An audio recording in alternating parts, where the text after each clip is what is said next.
I am the owner of the property in which lordship. I just make my preliminary submission ji regarding that suppression in this case. छोड़िए ना, वो withdraw हो गई। Sir उसके withdraw होने के बावजूद आप सप्रेशन देखें ना सर, एक रिलीफ के लिए दो पिटीशन फाइल करता है। पहले इन्होंने 146.1 की पिटीशन फाइल करी थी, हाँ। रिलीफ के लिए दो पिटीशन फाइल करता है। पहले इन्होंने 146.1 की पिटीशन फाइल करी थी, हाँ। It was only against the injunction matter of the civil court. Right. When the 250 order was passed against him by Tehsildar, he filed an amendment application in that case, sought to challenge that Tehsildar's order. No. In that writ petition, which was confined only to civil court's order, तो civil court वाली petition में amendment file किया sir. देख लेते हैं 250 की petition के order को लॉर्डशिप हमारी रिलीफ देख लॉर्डशिप, अमेंडमेंट अलाउ हो गया। हमारी सिविल सूट की रिलीफ देख लॉर्डशिप। नहीं रिलीफ नहीं, आप भाई आप नहीं कैसे बोल सकते, मैं कोर्ट को बता रहा हूँ। फैक्ट बता रहा हूँ। नहीं नहीं, एक मिनट देख लेते हैं आप। Civil suit lordship, civil suit की हमारी प्रेयर देख लॉर्डशिप। एक सेकंड आइएगा, 12509/19 देखिएगा 146.1 में ये क्या अमेंडमेंट करके मांगा था आपने?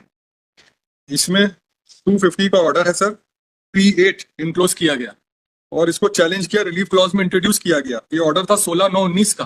This was the final order passed by तहसीलदार अंडर 250।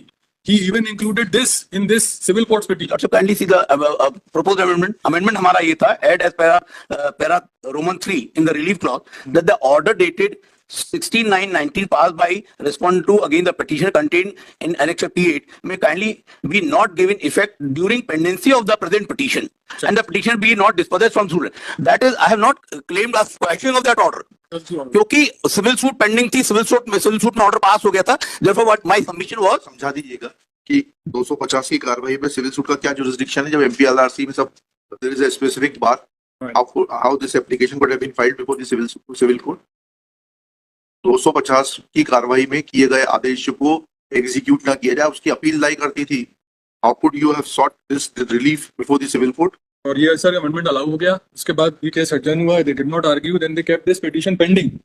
और फिर ये सेकंड एमपी फाइल करी अगेंस्ट दी। आज ये वाली जो पिटीशन है ये किसके खिलाफ है, ये बताइए। 250 का जो तहसीलदार ने ऑर्डर किया था, उसके एसडीओ ने ऑर्डर किया, हाँ। उसके बाद कमिश्नर का ऑर्डर। बताइएगा अब आप इसमें क्या क्या इलीगैलिटी है? लॉर्डशिप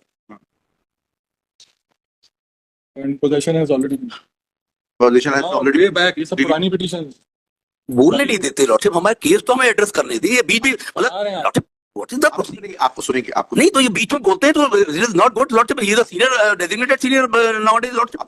अभी महसूस करने में थोड़ा टाइम लगेगा, थोड़ा सा वेट तो। नहीं महसूस करना चाहिए, उसके पहले महसूस करना चाहिए।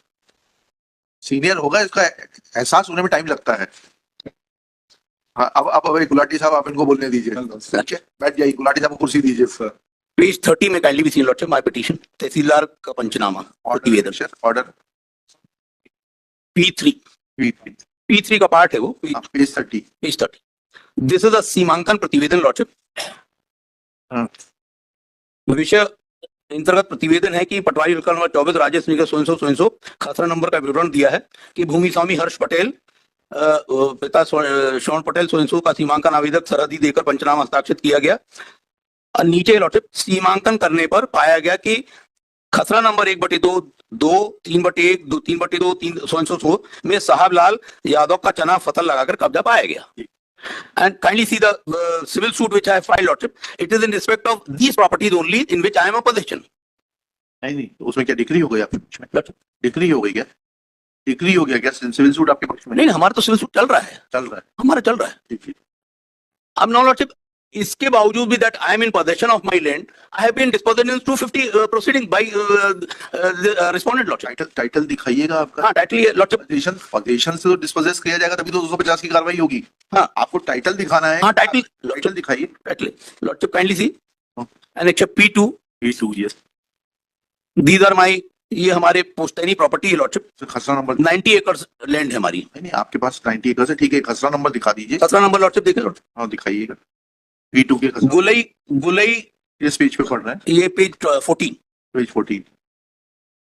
गुलई वल्द परशुराम अहीर, हाँ फिर हीरालाल हमारे चाचा। ठीक, खसरा नंबर बता दीजिए। एक है ना सर, 1 2 3 4 5 6। कहाँ लिखे खसरा नंबर? उसमें नाम के नीचे 1। हाँ, छोटे लाल 2 तीसरा कौन सा? जरी तो जारी वल्द गुलई हमारे फादर का नाम है। हाँ। हमारे मतलब ब्रदर्स और हम लोग का वो है तो ये प्रॉपर्टी। और इसके बाद का खसरा लॉर्डशिप, नहीं फिर बाद में 15। एक मिनट ऐसे मत भागिए। 1 नंबर का जो खसरा है उसमें कितनी जमीन है आपके नाम से? एक में जमीन है लॉर्डशिप 30 एकड़, एकड़ 30.3 टाइप कॉपी लगी उसमें 30.31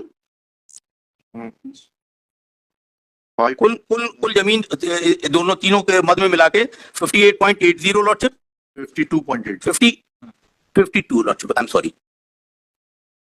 दूसरे उसमें हमारे जो चाचा के नाम से आई है वो 70.93। तो चाचा की जमीन भी आप ही के पास है क्या? आप it has devolved in your favour? हाँ लॉर्डशिप, हम लोग का अभी भी हमारा पूरा फैमिली वहां पर पूरी है। तो चाचा लड़ेंगे ना। आप या तो ये बता दीजिए आप करता है जॉइंट एचयूएफ? नहीं, हम लॉर्डशिप हम फोर्थ हमारे ये अहीर गुलाब अहीर की भी डेथ हो गई है, हमारे ये चाचा लोग की भी डेथ हो गई है। बता दीजिए आपके नाम से कितना कितना म्यूट? नहीं, हमारे नाम का लॉर्डशिप वही तो बोल रहा हूँ, हमारे नाम की प्रोसीडिंग पेंडिंग है म्यूटेशन के, अभी तक उस पर कोई ऑर्डर नहीं हुआ। भाई एक एक करके चले। पहले ये इतना बताइए कि ये जो 3 खसरे हैं ये अलग अलग व्यक्तियों के नाम से हैं, ठीक है ना? जी, आपके नाम से है? ये सब लॉर्डशिप उसमें वल्द देखेंगे, वल्द गुलाई अहीर।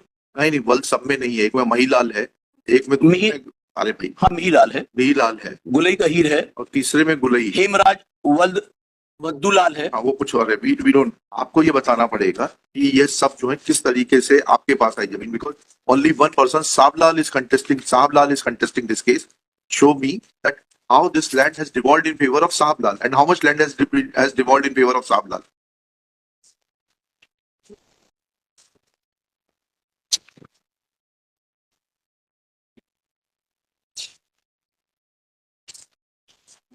हमने वो सिविल सूट में लॉर्डशिप हमने वो सब नहीं, पूरा सिजरा अपना फैमिली ट्री पेश की है लॉर्डशिप। गुजरात से अकेले से नहीं होता ना, ये तो 1928-29 का खसरा आपने लगा दिया, ठीक है? अब ये संवत है कि साल है ये भी नहीं मालूम हमको। 1928-29 लिख दिया है इसमें खसरे में, पेज 14 के टॉप पर जाइएगा, ठीक है? तो इस सबसे आपकी मदद नहीं होगी। First you establish your title and the extent of your title in relation to these khasra numbers, then we will proceed further. Lordship, let me give a week's time, Lordship. I will furnish all the document. Page 55. हाँ? Civil suit में सब document पेश है। Civil suit में page 55 में finding in the against him है title की. वो पढ़ लेते हैं। And he has withdrawn that petition now. अरे अभी साइन कहाँ किया ऑर्डर? नहीं कितना पर? ठीक है. पेज 55 जी सर. एनेक्चर P3 का part है 55 sir. This is the injunction order which G3 में तो नहीं है भाई उसमें। नहीं in the same item 146 में. अच्छा 146। Yes 146 में order लगे हैं civil court. अच्छा नहीं, इसमें भी लगे हैं, 140 पेज 55 में है, इसमें भी लगे। 789 में trial court has said no injunction can be granted to him because he has failed to prove prima facie title, and this has been confirmed by appellate court, and that petition just now appellate court को वही मूल सवाल पूछा आपसे, समरूल वही है कि इनका टाइटल तो बता दें। prima facie सर दोनों कोर्ट ने देख लिया इंजंक्शन के केस में, बोला टाइटल तो है। बताइए टाइटल कहाँ है आपका? वही तो हमने सवाल पूछा था, आपके बगैर बोले पूछ लिया था हमने सवाल। वही मैं बता। लॉर्डशिप एडीजे को ऑर्डर, इसके ऑर्डर के में हमने अपील की, ट्रायल कोर्ट ऑर्डर, एडीजे को ऑर्डर देख लें लॉर्डशिप। हाँ पढ़िएगा ना।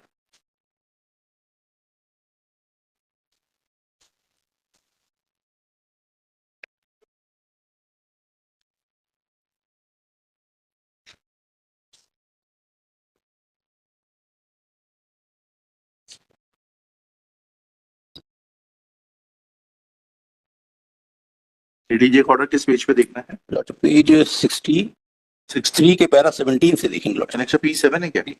नहीं सर P3 पार्ट है, P3 का कौन सा? P3 में भी तो आपने लगा रखे कई सारे। पूरा रिकॉर्ड उसी में लगा है।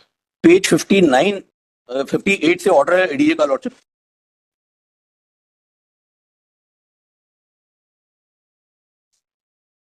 P7 है जो हाँ क्या कहा उन्होंने P7 में? अभिलाषी वादी के द्वारा वर्ष 1909-10 के गोलई अहीर के प्रविष्ट वाले राजस्व अवलोकन छायाप्रति प्रस्तुत करते हुए विवादित भूमि गोलई अहीर से प्राप्त होने का विजन करते हुए यह बात प्रस्तुत किया है। इसलिए प्रकरण में स्वतः और अद्वैत के गुण देशों पर साक्ष्य लिए बिना सक्षम अधिकारी द्वारा विधिक प्रक्रिया के अधीन रहते हुए बेदखली की कार्रवाई पूर्ण होने के पूर्व प्रत्यार्थी प्रतिवादीक्रम हर्ष पटेल द्वारा स्वयं बलपूर्वक अपीलार्थी को बेदखल किया जाता, तो ऐसी स्थिति में अपीलार्थी द्वारा बात प्रस्तुत करने का उद्देश्य विफल। अपीलार्थी द्वारा मध्य प्रदेश भू राजस्व संहिता 50 के अंतर्गत विवादित भूमि के संबंध में की जाने वाली कार्रवाई को रोकने के लिए अस्थायी निषेधाज्ञा की मांग प्रत्यर्थिगण तहसीलदार में कलेक्टर विरुद्ध की गई। प्रकरण में तहसीलदार जौनपुर ने रूप पक्षकार विवादित भूमि के संबंध में मध्य प्रदेश भू राजस्व संहिता 250 के अंतर्गत अपीलार्थी वादी के विरुद्ध अरे आप पैरा 21 में आ जाइए ना। कि कानून के पाता है, ये भी अगर आप उनको बेदखल नहीं करेंगे, उन्होंने कानून के पालन के लिए 250 का आवेदन लगा दिया। ये थोड़ा ना आपको ब्लैंकेट स्टे थोड़ा है कि आप किसी भी तरीके से उन्हें बेदखल नहीं करेंगे। उन्होंने कहा, पैरा 21 में लास्ट लाइन पढ़ लीजिए, जी। वादी को विवादित भूमि से बलपूर्वक अस्थायी निषेध किया था कि यह बात लंबित रहने के दौरान विधिक प्रक्रिया के विपरीत जाकर, अब आप बता दीजिए 250 की कार्रवाई विधिक प्रक्रिया के विपरीत है। अनलेस लॉर्डशिप 250 की कार्रवाई में हमें सुनवाई का मौका ही नहीं मिला है। वही तो हमारा कहना है कि 250 में एविडेंस हमारा होता, जब पोजेशन हमारा पाया गया तो हमें अपने डॉक्यूमेंट पेश करने का मौका तो मिलना चाहिए 250 की कार्रवाई में। जोर से बोलने से नहीं फर्क पड़ेगा। जिस तारीख को सीमांकन हुआ था, हाँ, बता दीजिए, आपको नोटिस नहीं था सीमांकन का, उसके बियॉन्ड और कोई सुनवाई नहीं होगी। लॉर्डशिप सीमांकन में कब्जा तो हमारा पाया गया। कब्जा पाना, आप फिर you are too much bound by the instructions of your client rather than assisting the court. कब्जा is irrelevant, what is important is your title. If 250 की कार्रवाई में लॉर्डशिप सीमांकन करते वक्त अगर यह पाया गया कि वह जमीन आपके स्वत्व की है तो फिर बात अलग होगी। यही तो मैं कह रहा हूं सर कि 250 की कार्रवाई में सीमांकन में हमको सीमांकन में हमारा देख ली बता देंगे कि हमको नोटिस दिया था। फिर वही बात है, ये क्यों बताएंगे? आप बताइए, आप सीमांकन की कार्रवाई को आपने कब चुनौती दी? नहीं करी। अल्टीमेटली 250 की कार्रवाई सीमांकन की कार्रवाई के बाद, लॉर्डशिप सीमांकन की कार्रवाई के रहते रहते हमने सिविल सूट फाइल कर दिया। सिविल सूट में सीमांकन की कार्रवाई को चुनौती देते आपने नई बात बताई। नहीं, हमारा civil suit for declaration injunction file हो गया था। Forget about it. When the MPLRC prohibits proceedings against certain acts to be done by the revenue authorities in an absolute manner, which includes demarcation, etc., how a civil suit is maintainable? अगर आपका ये observation आ जाएगा तो civil suit नहीं, मैं उस civil suit revenue proceeding को मैंने सिविल कोर्ट में चैलेंज नहीं किया है। किया है ना आपने, अमेंडमेंट किया ना वो। नहीं, अमेंडमेंट लॉर्डशिप हमने बोला कि क्योंकि सिविल सूट चल रही इसलिए उसमें वो कार्रवाई ना करें जब तक सिविल सूट पेंडिंग है, जब तक वहां पे रेवेन्यू प्रोसीडिंग ना की जाए। ये मेरा निवेदन। आप मुझे ये बताइए कि 129 की कार्रवाई के विरुद्ध क्या रेमेडी है? वो असील नहीं किया हमने, वो हमने असील नहीं किया। नहीं किया है ना, that has become final, that's the end of the matter. लिखिएगा। Lordship then I withdraw this petition with liberty to assail and an appropriate आज थोड़ा ना मिलेगी आपको लिबर्टी इतने साल बाद। I don't want to press this petition lordship. लिखिएगा।